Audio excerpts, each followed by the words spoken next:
যারা IELTS speaking part 3 নিয়ে struggle করছো যে এক্স্যাক্টলি তুমি কোন টপিকগুলো পড়বে, কোন ধরনের কোয়েশ্চেন্সগুলো আসে, তাদের জন্য বলছি এই যে টপিকগুলো দেয়া রয়েছে এই টপিকগুলো যদি তুমি কভার করো এবং এই টপিকগুলো থেকে আমরা কিন্তু জানি যে স্পিকিং পার্ট 3-তে স্পেসিফিক কিছু টাইপের কোয়েশ্চেন আসে, লাইক তোমার ওপিনিয়ন আসতে পারে, অ্যাগ্রি ডিসঅ্যাগ্রি আসতে পারে, প্রবলেম সলিউশন আসতে পারে, কন্ট্রাস্ট আসতে পারে, ফিউচার প্রেডিকশন আসতে পারে, এক্সপেকটেশন আসতে পারে। এই যে কোয়েশ্চেন্সগুলো, এগুলো যদি তুমি একটু প্রিপারেশন নাও, খুব ইজিলি কিন্তু তুমি একটা ভালো ব্যান্ড ক্যারি করতে পারবে।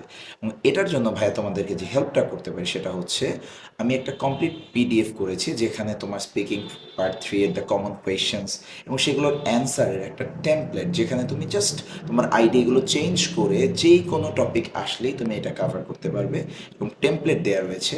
এই পিডিএফটি যদি তোমরা পেতে চাও তেমন কিচ্ছু না, জাস্ট আমার এই ভিডিওটি শেয়ার করবে এবং আমাকে ইনবক্স করবে যে ভাই আমি ভিডিওটি শেয়ার করেছি, আমি তোমাকে ইনবক্সে কিন্তু পিডিএফটা প্রোভাইড করবো এবং কমপ্লিট একটা প্রিপারেশন তুমি নিবে। ইনশাল্লাহ তুমি একটা ভালো ব্যান্ড স্কোর করতে পারবে আর স্পিকিংয়ে। Thanks for watching.